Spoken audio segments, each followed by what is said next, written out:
Bueno, Bienvenido, está bien, José. estaba muy feliz. Él Bueno, es bueno, titular y bárbaro. fundador de la consultora JT. Sí, así es. Bueno, muchísimas gracias a vos por el espacio, así que dispuesto a conversar sobre economía. Exacto.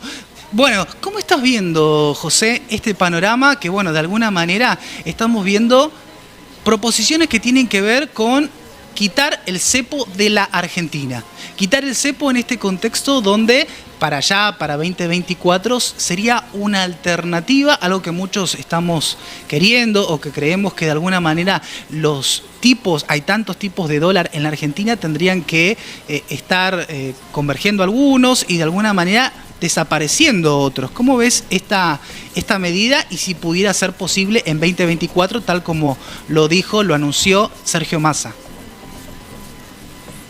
Bueno, Adrián, mira, yo creo que en primera instancia, para hacer ese análisis es muy importante tener el resultado de las elecciones, ¿verdad? Del balotaje. Porque creo que son propuestas diametralmente opuestas entre los dos candidatos. Entonces, creo que digamos, el desenlace que puede llegar a tener el cepo cambiario, entre tantas otras cuestiones, ¿no?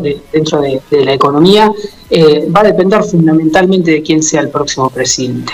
Hoy en día, si suponemos que es el actual ministro de Economía, nuestro propio presidente, realmente veo bastante, digamos, lejana hoy esa posibilidad de levantar el cepo, porque creo que deben darse fundamentalmente dos cuestiones, y la primera es de disponer de dólares. Y si analizamos básicamente el balance del Banco Central, ¿no? El activo versus un pasivo, vemos que las reservas netas son negativas, ¿no? Hay diferentes cálculos, mis cálculos me dan 13.800 millones de dólares negativos luego de este último pago.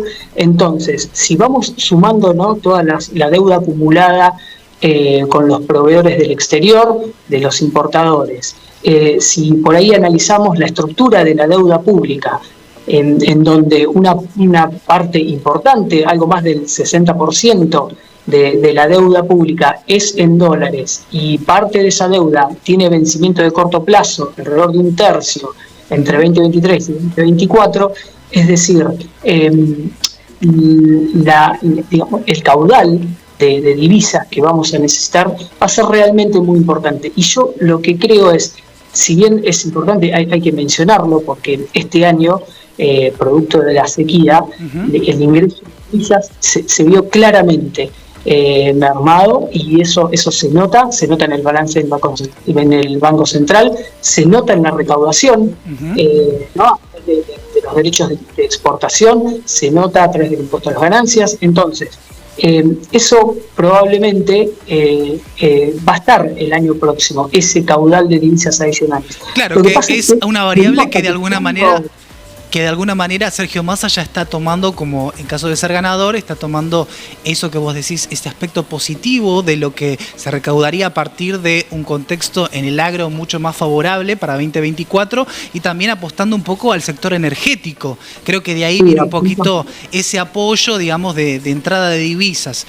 Sin embargo, bueno, en este plan también tiene que ver con generar certidumbre y credibilidad en los mercados en general. ¿Cómo podríamos, dentro de esta Argentina actual, porque desde el exterior no nos miran tan favorablemente, sobre todo en cuanto a los incumplimientos que muchas veces tenemos, o reperfilamientos de deuda, y que también tenemos cerrado el sector foráneo para acceder a créditos?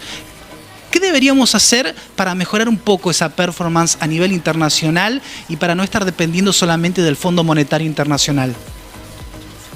Bueno, la realidad es que hay muchas acciones que nosotros hemos estado haciendo estos últimos años de política económica que van en una dirección contraria. El déficit fiscal creciente, esto no es de este último gobierno ni del gobierno anterior, cuando uno analiza la evolución del déficit fiscal, lo que va viendo es que en los distintos periodos se va, en términos de porcentaje del PBI, va creciendo cada vez más. Entonces es como que venimos acumulando, ¿no?, como desde varias décadas, más de una década en realidad, un déficit fiscal creciente, y eso tiene un impacto, porque en realidad, lo que en definitiva, ese déficit hay que financiarlo de una u otra manera. Exacto. Si uno no es en tus cuentas, tiene que financiarlo. Y la financiación del déficit no es gratuita, porque las ya las conocemos, o es a través de la emisión monetaria, Sí. y sabemos, ¿no? Estamos, creo, hoy en día, parte de toda esta inflación que estamos viviendo tiene que ver justamente con la emisión monetaria, es decir, para financiar el creciente gasto público, y a su vez, por otro lado, es a través de endeudamiento. Sí, aún viste que a través de los salvatajes, como los distintos dólares que favorecían a distintos sectores, como al sector agro, como luego al sector minero, y bueno, esos dólares favorables para estos sectores también generaban el tener que emitir más. Absolutamente creció el déficit cuasi fiscal a través de estas medidas, porque había una diferencia, ¿no? Entre el tipo de cambio que recibía y que pagaba justamente el Banco Central, y eso lo tenía que compensar con mayor emisión, y esa mayor emisión, lógicamente, para que no impacte en una economía donde ya venía con niveles crecientes de inflación, tiene que ser esterilizada, y se esteriliza vía LELIQ, este instrumento que están utilizando los bancos, y que en realidad hoy en día se ve como, ¿no?, otro de los grandes temas a resolver, ¿no? Claro, porque se popularizó muchísimo este tema de las LELIQs. Bueno, el debate tuvo también quién sabía, quién no sabía qué eran las LELIQs. ¿Cómo podemos resolver este problema de las LELIQs, por lo menos en el mediano plazo, José? Mirá, yo creo el tema de las LELIQ es 3,15 veces la base monetaria. Las LELIQ básicamente hoy es producto, ¿no?, de un sobrante de pesos que tienen los bancos, que no pueden ser colocados en el sector privado, porque en definitiva el correlato de eso sería: si tuviéramos una tasa de interés acorde y un nivel de actividad económica acorde, toda esa cantidad de pesos, si fueran demandados, estarían siendo canalizados a través del sector privado, en inversiones, ¿no?, en mayor movimiento, mayor nivel de actividad económica. Hoy en día, para resolver justamente este tema de las LELIQ, yo creo que va enmarcado en un plan general, porque de repente, ¿no?, es decir, no pueden desaparecer, no pueden ser tampoco, es decir, no sé si la alternativa viable es que sean licuadas a través, ¿no?, de por ejemplo, una mega devaluación, porque uno, si eso traslada a dólares, es increíble, porque es superior a los 60.000 millones de dólares el valor actual de las LELIQ. También uno está midiendo a un tipo de cambio totalmente ficticio, ¿no?, claro, artificial, ¿no? ¿no?, en 350 pesos, que realmente es parte de todo lo que estamos reprimiendo en la economía, como por ejemplo los precios, ¿no? ¿Cuál es tu visión con respecto a el tipo de cambio oficial y el ajuste que se realizaría próximamente? Algunos analistas están viendo, como bueno, también siguiendo un poco a los discursos de los principales candidatos, si se haría un crawling peg, si se haría un salto discreto y eso continuaría también con un crawling peg. ¿Cuál es tu visión al respecto? Mi visión tiene más que ver con la cuestión política y la cuestión social. Mirá por dónde voy. La inflación de octubre, el índice de precios de octubre, va a estar cercano al 9%. ¿Sí?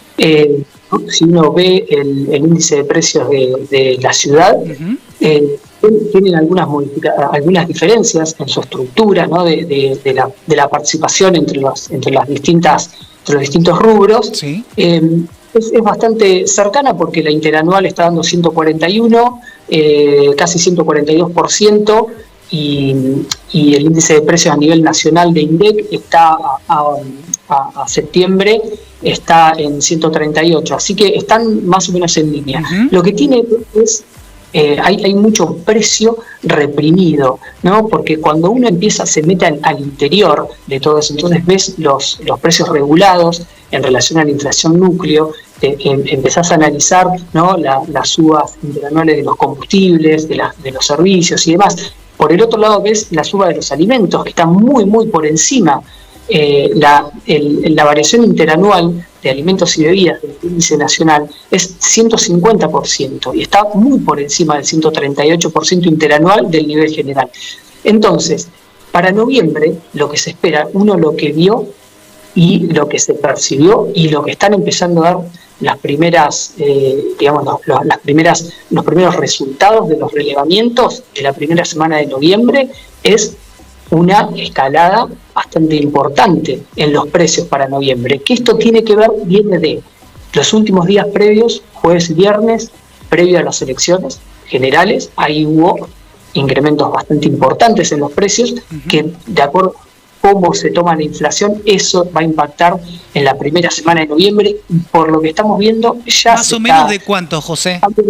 En la primera semana, alrededor del 5%, solamente la primera semana 5% en alimentos y bebidas. Entonces, esto si uno proyecta, está dando alrededor del 13% en alimentos y bebidas, y por su participación, hay que ver, ¿no? Obviamente está en el medio, está el balotaje y está el resultado de las elecciones. O sea que la inflación, digamos, el descenso o esta moderación, digamos, de la inflación en el mes de octubre sería algo más azaroso que algo dentro de un plan, ¿no? En realidad responde, ¿no?, a una inflación anterior, ¿no?, a un ajuste de precios previo a las PASO, ¿sí?, que trajo como consecuencia 2 meses por encima del 11-12%. Entonces, esto es como una calma transitoria. Evidentemente, en noviembre va a dar por encima del 11-12%. Entonces, ¿qué veo para volver a este análisis? Yo me gusta verlo desde el punto de vista político, porque acá la política condiciona mucho a la cuestión económica. Sí. Lo social siempre también tiene un peso muy, muy relevante. Y diciembre para nosotros también es un mes muy relevante, ¿no?, en términos sociales, políticos y económicos. Entonces, si hay una inflación que está creciendo, que no cesa, y pensando por el otro lado, ¿cuál es el beneficio? ¿Cuál es el incentivo? ¿Qué es todo lo que puede ganar, en el caso, por ejemplo, de ser Sergio Massa el próximo presidente, en hacer una devaluación abrupta? Si esa devaluación abrupta, en un contexto de recalentamiento de precios, se traslada a precios, eso va a impactar de lleno, ¿no?, de lleno, porque estamos hablando de la tercera y cuarta semana de noviembre, en los precios de diciembre. Eso es una dinámica que es bastante compleja para nosotros, y por otro lado evalúo qué tiene para ganar con una devaluación abrupta. Las estimaciones dan que, por ejemplo, ¿no?, uno de los principales sectores exportadores del sector agropecuario, se estiman unos 5,2 millones de toneladas de soja que estarían quedando pendientes de venta y de liquidación. Estos son alrededor a un precio actual, 2.600 millones de dólares. Sí. Es decir, ¿es una cifra considerable? Sí, por supuesto. Para el estado de las reservas, es una cifra que es realmente importante. Ahora bien, esto es tan importante o tan relevante como para,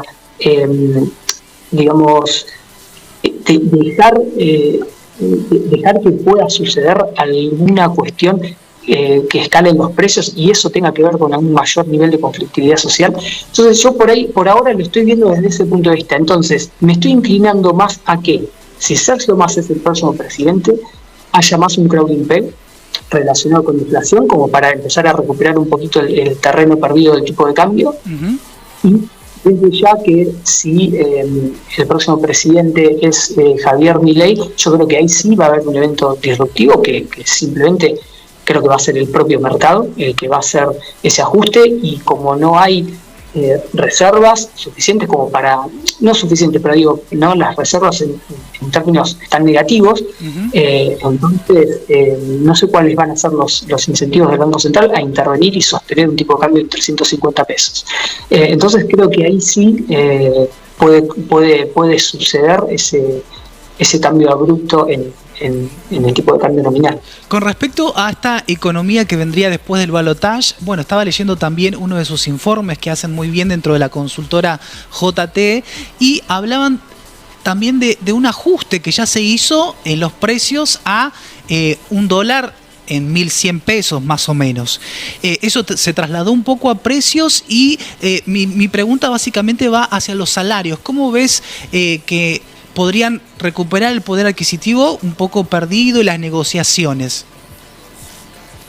Bueno, estamos en la típica espiral, ¿verdad? En donde lamentablemente siempre los salarios van por detrás. ¿Sí? Si bien están ajustando, ¿no? En la mayoría de las paritarias están muy cercanos, pero esa diferencia entre un mes a otro es muy a estos niveles de inflación, ¿no? En donde ya estamos en niveles de 2023 de 8,2% promedio mensual, ¿no? Si uno hace un promedio simple, esa diferencia, ¿no? Ese atraso de un mes, de 45 días en el ajuste de los salarios, impacta muchísimo y se nota, y a su vez esto sigue condicionando, ¿no? La dinámica de precios, porque esos aumentos de los salarios van a volver a ir a aumento de precios, ¿no? Porque en definitiva es un aumento de la estructura de costos de las empresas, que eso va a ser trasladado a precios para mantener, ¿no? Un nivel de rentabilidad. Tiene que ver básicamente con eso. Entonces, digamos, vuelvo a algo que creo que mencioné, que tiene que ver con un plan un poquito más integral, donde entren todas estas variables, donde haya una coordinación de todas estas variables, porque hay los precios relativos de la economía realmente es disparatado, por llamarlo de alguna forma, ¿no? Ver la comparativa, ¿no? Entre algunos precios súper atrasados, otros precios que están súper disparados, es decir, tantos otros que quedan, que están rezagados y que obviamente van a pulsear para lograr su recomposición, porque no hay muchos sectores que están muy por debajo de la inflación promedio, del índice de precios promedio, y lógicamente lo que hay detrás son empresas que quieren cuidar su rentabilidad, entonces van a pulsar por lograr recuperar ese terreno perdido respecto a la inflación. José, volviendo a esta pregunta que estábamos haciendo antes, con respecto a cuándo vendría, imaginemos que tanto Sergio Massa o Javier Milei, si llegan a la presidencia, realicen un proceso y apliquen un plan integral en la economía donde comiencen a alinearse todas las variables de a poco, y en este contexto, digamos, comience eso a repercutir favorablemente en el bolsillo de los argentinos. ¿Cuándo realmente se sentiría este efecto benéfico en los hogares de cada uno de los argentinos? Bueno, no lo estaría viendo a corto plazo, realmente, porque creo que para que algo de eso suceda, primero hay que acomodar, como te decía, todas estas variables. Por más que sea un proceso de shock. Y el proceso de shock, en principio, lo que va a traer es una inflación muy por encima de la que estamos viendo realmente. Y esa inflación va a traer más problemas estructurales, fundamentalmente. Luego, porque acá hay dos caminos, ¿no? Es decir, el camino organizado y planificado y el camino que te llevó por delante, ¿no? Seguro. Ese camino que te llevó por delante es el que no tiene una luz al final del túnel, uno nunca sabe dónde terminan esos procesos. El camino planificado, yo diría que digamos, a corto plazo no lo estoy viendo. A corto plazo me refiero a los próximos 6 meses. Yo creo que todavía le da muchísimos ajustes a la economía, al gobierno, al Estado. En definitiva, con el gasto público, con la deuda pública, todavía falta una renegociación con el FMI de este acuerdo, de la revisión de las metas. Bueno, hay muchos factores. Y déjame completarte con algo. Yo creo que es un milagro que la economía esté como esté todavía, dado, ¿no? El nivel de política económica restrictiva que se ha venido aplicando, ¿no? Es decir, tenemos una política monetaria en donde la base monetaria crece por debajo de la inflación, ¿no? Entonces tenemos una tasa de interés cercana al 130%. Entonces eso restringe, ¿no? Tendría que tender a contraer la economía. Por otro lado, tenemos un gasto público que en términos reales está también disminuyendo respecto al año anterior. Y tenemos una presión tributaria que está relativamente similar. Entonces, es un milagro que la economía esté ¿no? Con algunos niveles todavía vemos un EMAE, vemos el nivel de actividad económica, vemos viajes de turismo, vemos hoteles y restaurantes, vemos el consumo. Bueno, todo esto tiene que ver creo que no es una gran noticia, pero tiene que ver justamente con todo el adelantamiento del consumo, tiene que ver con la propia dinámica inflacionaria, que también ha llevado a mayor consumo, a consumo preventivo, a adelantar consumo. Entonces, todavía los impactos de esta política económica tan restrictiva de este 2023 todavía no se están viendo. Todavía no. Con respecto a lo que mencionaste de los impuestos, José, ¿cuáles serían los impuestos que podrían sacarse o mejorarse para generar un panorama mucho más favorable para la Argentina próximamente en una nueva gestión de gobierno? Bueno, mira, uno de los que vos mencionaste respecto a la salida del cepo es el impuesto país. Hoy en día es el único impuesto que está creciendo por encima de la inflación en términos interanuales, ¿no? Y es justamente un producto de una mayor demanda, tiene que ver producto de la devaluación última del tipo de cambio, pero es el único impuesto que está creciendo por encima. Evidentemente hace falta una reforma tributaria, porque uno ve, ¿no?, el impuesto a las ganancias y con todos los anticipos, con las retenciones, con las percepciones, todos los sistemas que tenemos, así todo se encuentra muy, muy por debajo de la variación interanual de la inflación. Entonces esto está dando una menor recaudación. Yo veo que obviamente hay impuestos que tienen que fomentar mucho más el empleo registrado. Hoy conocemos que aproximadamente el 40% del empleo es no registrado, entonces ahí hay mucho para trabajar. Pero fundamentalmente lo que veo, Adrián, es que tiene que ir en dos direcciones. Por un lado es mejorar, ¿no?, la eficiencia en la recaudación tributaria, aumentar los ingresos. Por el otro lado también es revisar muchos de los gastos tributarios, que por ahí cómo es que se conocen estos beneficios, a estas exenciones a determinadas provincias o productos o sectores o determinadas actividades que también generan lo que se llama subsidios cruzados, ¿verdad?